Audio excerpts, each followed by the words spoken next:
잘 보셨습니까?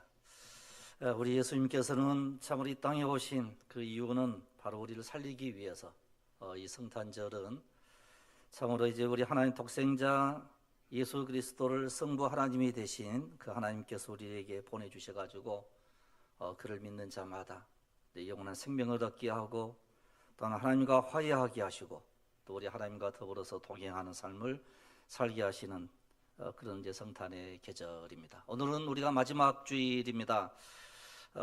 우리가 이 세상을 살다 보면요, 크고 작은 문제를 만나게 됩니다. 여러분, 이 세상에 문제가 없는 삶은 없습니다. 우리가 한 해 한 해를 살면서 인생의 삶 속에 얻은 것도 많이 있지만 잃어버린 게 너무 많이 있는 거예요. 여러분, 어쩌면 우리 생명을 우리는 잃어버렸죠. 우리가 지금 살고 있지만 영원한 생명을 가지고 살아야 될 우리들인데 우리의 생명을 이제 잃어버린 거예요. 여러분, 우리가 열심히 먹잖아요. 우리가 이제 음식을, 맛있는 음식, 좋은 음식, 건강한 음식을 날마다 먹습니다. 그런데 왜 먹습니까? 살기 위해서 먹습니다. 그런데 우리 인생은 죽어가는 거죠. 잃어버린 시간들, 이제 잃어버리는 것들, 이게 너무 많은 것입니다. 이런 오늘 본문에 보면 물에 빠진 도끼를 찾는 말씀을 이제 왜 기록을 했는가 하는 것입니다. 이런 마치 옛날 우리 동화에 나오는 금도끼, 은도끼 동화와 흡사한 이야기예요. 오늘 말씀은 지금으로부터 예수님이 오시기 전 약 800년경의 사건이에요. 즉 이스라엘의 유명한 선지자 엘리사라고 하는 선지자가 살던 시대를 배경으로 하는 말씀입니다. 그래서 엘리사는 북이스라엘의 선지자였습니다. 그리고 엘리사는 여호람 왕이 통치하던 시기에 활약하기 시작을 해가지고 에후 왕과 요아스 왕을 거쳐가지고 요아스 왕이 이제 즉위하는 그 초까지 활동을 했어요. 그러면 이 시기는 어떤 시기인고 하니요, 이제 정치적으로 굉장히 암울한 시기이고 이제 바알을 섬기는 이제 우상 섬기는 것이 약간 잦아들기는 했지만 계속해서 이제 우상을 섬기는 이와 같은 일들을 자행했던 그런 이제 시기였습니다. 이런 상황 속에서 선지자 엘리사는 스승이었던 엘리야의 영감과 능력을 이어받고 영적으로 어두운 시대에 하나님의 영광을 드러내는 능력의 종으로 쓰임을 받게 되는 이런 선지자였습니다. 그런데 그 당시 엘리사는 뭘 운영을 했는고 아니요, 요즘 말로 하면 신학대학교를 운영을 하는 거예요. 뭐 보통 이제 선지학교 이제 이렇게 표현을 하기도 합니다. 그래서 이제 당시 엘리사는 선지학교를 운영을 하면서 후진을 양성을 했습니다. 그리고 이 엘리사가 운영하는 선지학교가 시간이 지날수록 크게 성장하고 부흥을 한 거예요. 요즘 이제 각 지방에 있는 신학대학이나 서울에 있는 이제 우리 이제 그 장로의 신학대학이나 할 것 없이 학생들이 굉장히 미달이 많이 되고 있어요.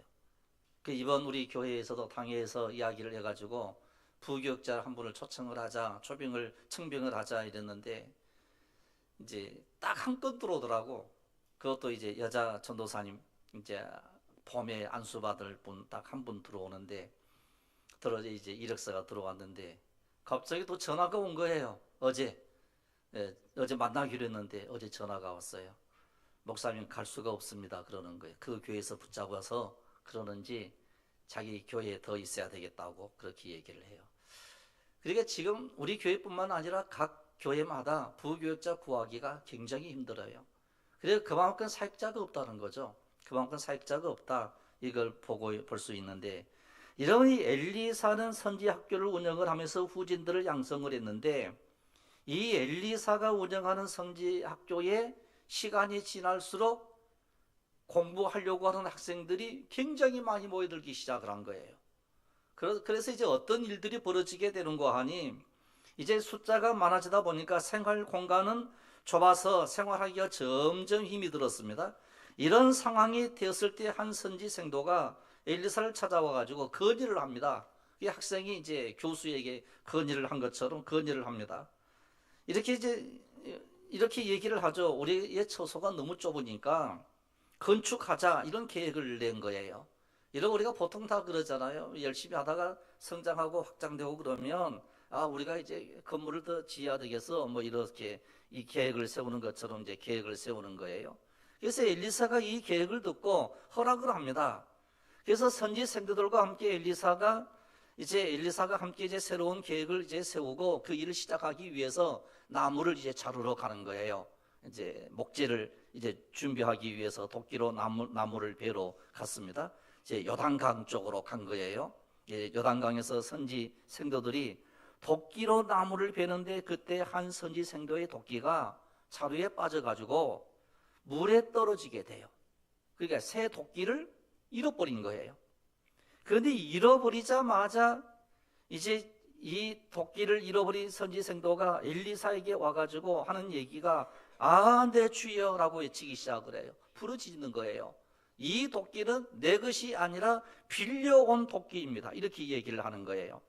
이런 선지 생도가 엘리사에게 문제를 가지고 외치며 찾아왔을 때 엘리사가 이렇게 얘기를 하죠. 야, 어디에 있느냐? 어디에다 빠뜨렸느냐? 이렇게 얘기를 합니다. 그래서 엘리야가 이렇게 묻는 이유가 무엇인고 하니요, 도끼가 어디에 빠졌는지 알면 그 문제를 해결할 수 있다는 거예요. 이런 우리가 1년 동안 또 살아왔습니다. 우리가 얻은 것도 참 많이 있죠. 그런데 때로는 잃어버린 것도 있더라는 거예요. 우리 인생의 삶 속에 잃어버린 것도 있더라는 거예요. 그 잃어버린 그것이 어디에서 빠뜨렸는지, 어디에서 잊어버렸는지 그것을 우리가 알게 되면 다시 찾을 수 있다는 거예요. 그래서 오늘 주일 아침에 잃어버린 게 뭔가를 우리가 생각을 하면서 어디에서 그것을 잃어버렸지라고 기억함으로 다시 되찾는 은혜가 있기를 원합니다. 되찾는 은혜가 우리에게 있어야 돼요. 이런 것에서 이제 샘플을 들어서 한 가지 말씀을 드리려고 하는데요. 요한계시록 2장 4절로 5절 말씀을 보면 에베소 교회를 향해서 주님은 이렇게 말씀을 하세요. 요한계시록 2장 4절로 5절인데, 그러나 너를 책망할 것이 있나니 너의 처음 사랑을 버렸느니라. 그러므로 어디서 떨어졌는지를 생각하고 회개하여 처음 행위를 가지라. 만일 그리하지 아니하고 회개하지 아니하면 내가 내게 가서 내 촛대를 그 자리에서 옮기리라 그랬어요. 이런 어디에서 떨어졌는지 생각하라는 거예요. 이런 여호수아 시대의 아간은 물질이라고 하는 물속에 믿음의 도끼를 떨어뜨렸고 결국은 그것을 찾지 못하고 죽고 말았던 거예요. 이런 가룟 유다는 은 30이라고 하는 돈을 이제 예수님이라고 하는 이 구원의 도끼를 빠뜨리고 만 거예요. 이런 은 30으로 예수 그리스도를 바꾸어 버린 거예요. 그리고 그가 나중에 그 잃어버린 것을 되찾지를 못해가지고 죽음을 당하는, 즉 스스로 이제 극단적인 선택을 하는 이 일을 하고야 만 거예요.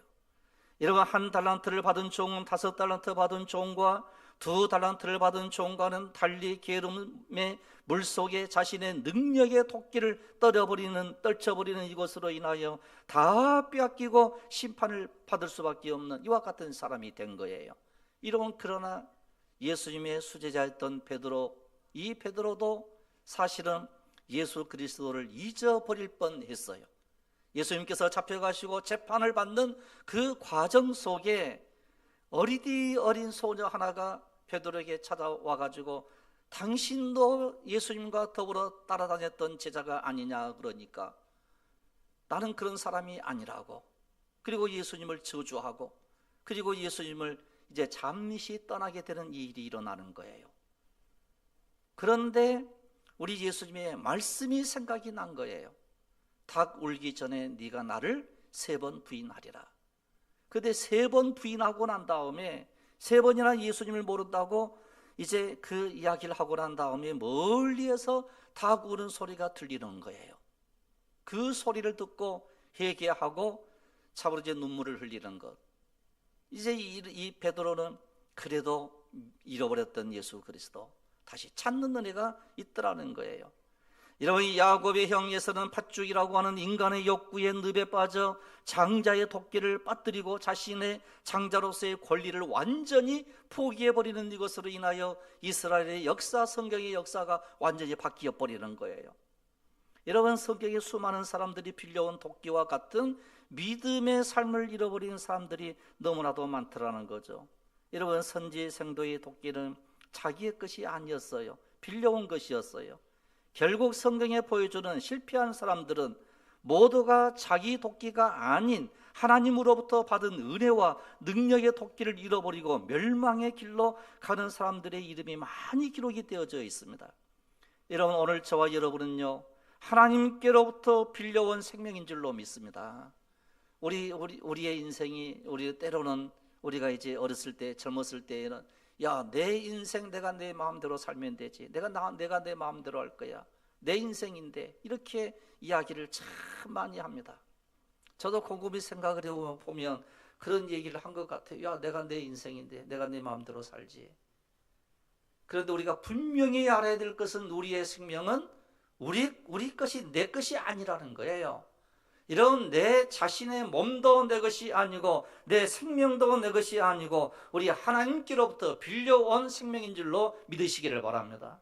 그리고 우리는 내 마음대로 사는 것이 아니라 오직 신앙으로, 말씀으로, 믿음으로 사는 은혜가 우리 속에 있어야 될 줄로 압니다. 여러분, 도끼의 주인은요 따로 있었어요. 우리 인생의 주인은 하나님이신 줄로 믿습니다. 그런데 그 도끼를 잘못해서 물속에 빠뜨린 채 살고 있지는 않는가를 우리가 생각을 해야 됩니다. 어떤 곳에 도끼를 빠뜨렸습니까? 이런 오늘 잃어버린 도끼를 찾는 회복의 역사가 일어나기를 원합니다.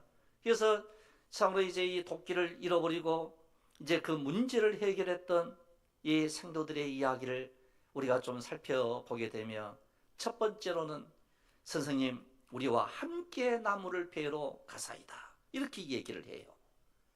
여기에 굉장히 중요한 의미가 있다고 생각을 합니다. 이런 때로는 생도들이 이렇게 얘기할 수 있겠죠. 선생님은 그냥 집에서 쉬십시오. 그냥 우리가 나무 열심히 베어가지고 오겠습니다.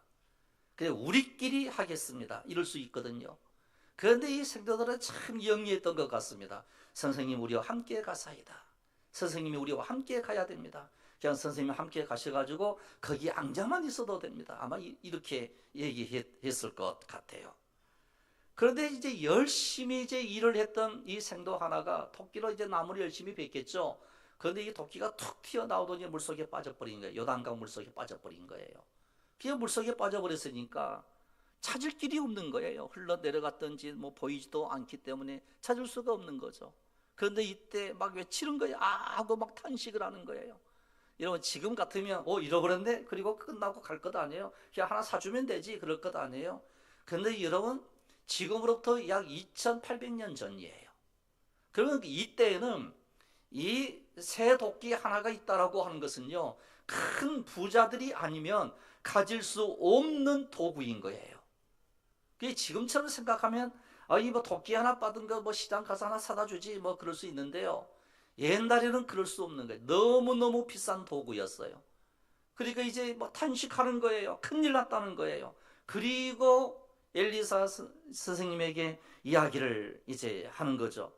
그러니까 이게 새 도끼를 이제 이렇게 잃어버렸습니다. 뭐 이제 떨어졌습니다. 내 주여 빌려온 것입니다. 그때 선지자가 얘기를 합니다. 어디에 빠졌느냐, 어디에 빠뜨렸느냐, 바로 이쪽에 빠뜨렸습니다. 이때에 엘리사 선지자가 나뭇가지를 베어 물에 던졌습니다. 이때 새 도끼가 떠오르더라는 거예요. 이런 나무 조각 하나 던졌다고 이런 그 무거운 새 도끼가 이제 올라올 수 있겠습니까? 이런 우리의 상식으로는 이해가 안 되는 말씀이에요. 그런데 거기에 의미가 있어요. 이런 나뭇가지 그랬을 때에 사실은 하나님의 이제 나뭇가지는 이제 예수님의 십자가를 상징한다고 성경학자들이 이야기를 합니다. 왜 나뭇가지가 예수님의 십자가인가라고 할 때 그것은 우리의 인생의 쓴물을 단물로 바꿀 수 있는 힘이 오직 예수 그리스도의 십자가밖에 없기 때문인 거예요. 우리를 살려내는 힘의 그 원천은 오직 예수 그리스도의 십자가인 줄로 믿습니다. 그래서 이 나뭇가지를 던져 물에 던졌다라고 하는 사건이 두 군데가 나오는데, 오늘 본문에 있는 이 말씀과 그리고 출애굽을 하게 되었을 때에 이제 이스라엘 백성들이 광야로 딱 들어왔는데 물을 주십시오, 목마릅니다 막 이랬을 때 물이 있기는 있었어요. 이제 우물이 있는 거예요. 마라의 우물이 있는 거예요. 거기에서 가서 이제 물을 떠서 먹으려고 하니까 이 물이 있어서 먹을 수 없는 물이었던 거예요.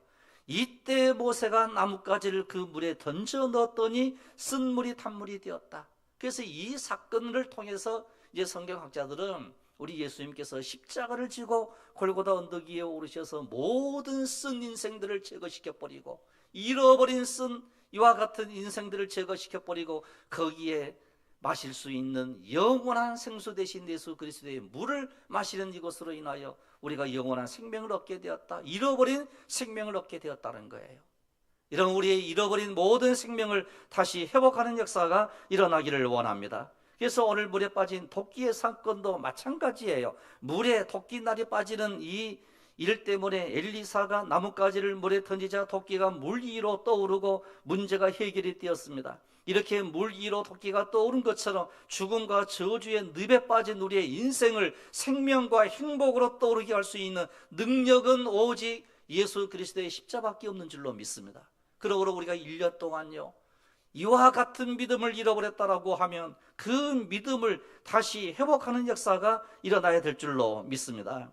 오늘 우리에게 어디서부터 잘못되었는지 뭐가 문제인지를 파악하고 문제를 해결하는 지혜가 필요한 거예요. 우리가 이 세상에 있는 모든 것은 하나님께로부터 온 줄로 믿으시기를 바랍니다. 그래서 누가복음 12장 16절에 부자의 비유의 말씀이 나와요. 부자가 한 해의 농사를 잘 지었습니다. 밭에 소출이 너무 풍성했어요. 그리고 그가 마음으로 생각을 했어요. 내가 곡식 쌓아둘 것이 없으니 어찌할까? 그러면 이제 방법이 하나가 있잖아요. 그래, 창고를 지으면 되겠네. 곡간을 흐르고 더 크게 짓고 내 모든 곡식과 물건을 거기에 전부 쌓아두자. 그리고 곡식을 전부 쌓아두는 거예요. 그런데 여기까지만 얘기했으면 내가 이해를 할 수가 있겠는데 그 다음에 말씀을 보면 이렇게 또 얘기하는 거예요. 또 내가 내 영혼에게 이르되, 내 영혼에게 이르되. 이것은 내 것이 아니거든요. 우리 하나님께로부터 온 것이거든요. 우리의 몸도 역시 마찬가지지만 여러 해 쓸 물건을 많이 쌓아두었으니 평안히 쉬고 먹고 마시고 즐거워하자. 여러분 얼마나 참 이제 우리가 육적으로 생각하면 진짜 좋은 일이에요. 그런데 그게 자기에게서 나온 걸로 생각을 한 거예요. 그런데 하나님께서 하늘에서 그 모습을 보시고 하시는 말씀이 뭔고 하니 이렇게 얘기를 하는 거. 오늘 저녁에 오늘 밤에 어리석은 자여 오늘 밤에 내 영혼을 도로 뭐 하겠다고요? 찾아버리겠다는 거예요. 즉 하나님의 것이라는 거예요. 너 네 영혼 네 것인 줄 알았지, 네 몸 네 것인 줄 알았지. 오늘 저녁에 내가 내 영혼을 찾아갈게. 그러면 내 몸이 내 것으로 알았는데 영혼이 빠져나가면 사람이 뭐예요? 죽는 거예요. 여러분, 그래서 죽음의 정의가 뭔고 하니요, 영혼과 육체가 분리되었다. 이게 죽음의 이제 그 의미예요. 여러분, 의학적인 것은 뭐 뇌가 정지됐다, 이제 이 심장이 정지됐다, 그러면 이제 판결을 딱 내리거든요. 사망 선고 딱 내리는 거예요. 그런데 성경은 어떻게 정의를 내리는고 하니요, 영혼과 육체가 분리되는 것을 가리켜서 죽음이라고 그러는 거예요. 여러분, 그래서요, 이 영혼은 우리 하나님께서 그러는 거야. 내가 네 몸도 내가 너에게 줬거든? 이렇게 말씀을 하세요. 그런데 진짜 보이지 않는 게 있지. 그러니까 네, 있습니다. 그건 나 찾아갈게. 그 원인을, 생명의 원천이 되는 그것을 가지고 가겠다는 거예요. 그러니까 이 육체는 그냥 쓰러져 버린 거예요. 아무것도 할 수 없는 거예요. 그러면서 우리에게 뭐라고 말씀을 하시는고 하니요, 자기를 위하여 재물을 쌓아두고 하나님께 대하여 부유하지 못한 자가 이와 같으니라 그랬어요. 여러분, 그러니까 우리의 인생 속에 잃어버린 게 뭔가, 이걸 늘 우리가 생각을 하면서 잃어버린 것을 오늘 회복하는 역사가 일어나기를 원합니다. 이런 옛날에는 뜨거웠는데, 옛날에는 그렇게 기도가 잘 되었는데, 옛날에는 그렇게 감사하고 봉사하고 즐거웠는데, 이런 마음이 드시는 분이 있다면 어디에서 그 믿음을 잃어버렸는지, 뭐가 문제였는지 파악하고 능력을 회복하고 열정을 회복하고 의뢰를 받아가지고 그리스도의 몸된 교회를 위하여 아름답고 멋있게 쓰임받고 헌신하며 축복의 통로가 되는 그런 은혜가 있기를 원합니다. 이런 믿음을 우리가 다시 회복해야 되고 다시 찾아야 되고요. 옛날에는 내가 이렇게 뜨거웠는데, 옛날에는 막 내 심장이 뜨거웠는데, 옛날에는 교회만 안 나오면 내가 불안하고 근심이 되고 걱정이 되고 교회를 그렇게 가고 싶었는데, 그런데 어디에서 잃어버렸지? 라고 하는 거, 어디에서 잃어버렸지? 그 잃어버린 그것을 찾는 은혜가 있기를 원합니다. 그것을 찾게 되는 은혜가 우리 속에 있을 때에 참으로 이제 놀라운 일들이 벌어지게 되더라는 거예요. 그래서 그 잃어버렸던 도끼를 가지고 다시 잘 정리를 해서 그 도끼로 이제 나무를 베고 건물을 짓고, 그리고 그 다음에 그 도끼를 주인에게 돌려줬을 것 아니에요? 우리가 이 세상에 사는 날 동안은요, 인생의 집을 짓는 사람들이에요. 뭔가 집을 짓는 사람들이에요. 한 가지 것만 더 말씀을 드리고 말씀을 마치겠는데요, 격려의 힘과 원칙이라고 하는 얘기가 있거든요. 실험을 했답니다. 심리학자들이 학생들을 세 집단으로 나눠가지고 자기 방 청소를 시키는 실험을 진행을 했대요. 그래서 재밌는 일들이 일어나더래요. 첫 번째 집단에게는 청소를 안 하면 벌을 주겠다. 그다음에 두 번째 그 집단 그룹에게는 청소를 하면 칭찬을 해줬다고 그래요. 청소를 하면 참 잘했다 칭찬을 해줬어요. 그런데 세 번째 집단에는요, 아무런 벌도 칭찬도 해주지 않고 내버려 둔 거예요. 그리고서 일주일이 이제 지났습니다. 일주일이 지나자 칭찬을 받은 집단과 벌을 받은 이 그룹이요, 여전히 청소를 잘하더래요. 청소를 굉장히 잘하더래요. 그러니까 칭찬 받으니까 기뻐서 하는 거고요. 또 하나는 무서워서 청소를 했겠죠. 청소를 잘하더래요. 그런데 칭찬도 벌도 받지 못한 집단은요, 그 그룹은 대부분 방 청소하는 것을 그만두더래요. 희한한 일이 벌어진 거예요. 내버려두니까 그냥 이제 청소를 그만두더라는 거예요. 이런 격려를 받은 그 그룹은 여전히 자발적으로 청소를 열심히 하더라는 거예요. 그래서 이제 그 리더십의 전문가이자 베스트셀러 작가이기도 했던 존 맥스웰이라고 하는 그 목사님이 격려에 대해서 다음과 같은 말을 남겼어요. 여러분은 한 가지 행동으로 누군가에게 버틸 힘을 주고, 누군가에게는 희망을 주고, 누군가를 변화시키고 누군가를 위대하게 만들 수 있습니다. 바로 그것이 격려입니다. 여러분, 때로는요, 이 강단에서 때로는 책망을 들을 수도 있어요. 때로는 칭찬을 들을 수도 있고 격려를 받을 수도 있어요. 그런데 하나님으로부터 내버려둠을 당하게 되면 아무것도 할 수 없는 거예요. 이런 올 마지막 주일에 우리가 결산을 하면서 때로는 칭찬을 통해서, 때로는 격려를 통해서, 때로는 책망함을 통해서 하나님께서 들려주신 잃어버린 그것을 다시 회복하는 이와 같은 은혜가 올 여러분들 가운데 임하시기를 주님의 이름으로 축복합니다. 기도드리겠습니다. 걸어가신 우리 아버지 하나님, 주님의 크신 은혜와 은총을 진실로 감사합니다. 참으로 이제 한 해를 보내면서 참으로 모든 잃어버렸던 것들을 다시 회복하는 역사가 일어나기를 원합니다. 걸어가신 아버지 하나님, 하나님께서는 참으로 우리에게 많은 것들을 주셨고, 참으로 이제 능력의 새 도끼를 우리에게 주셨음에도 불구하고 그것을 사용하다가 잃어버린 사람들도 있고, 그리고 잃어버린 그것을 찾지 않으려고 하는 사람들도 있고, 오직 탄식하며 슬퍼하며 불평하며 원망하는 경우도 때로는 우리 가운데 있습니다. 그러나 우리 아버지 하나님은 간절히 간구하오니 어디에서 잃어버렸는지 그것을 참으로 이제 그 장소에서 그것을 회복함으로 다시 회복되어지는 놀라운 역사들이 일어나게 하옵소서. 자비로우신 아버지 하나님, 하늘의 신령한 은혜를 땅의 풍성함으로 체험받는 놀라운 역사들이 일어나기를 원합니다. 걸어가신 아버지 하나님, 저희들에게 새 힘을 허락하여 주시옵소서. 감사드리옵고 우리 주 예수 그리스도 이름으로 기도드리옵나이다. 아멘. 예, 감사합니다. 이제 우리 봉헌 찬송을 올려드리도록 하겠습니다. 368장을 찬양하시겠습니다.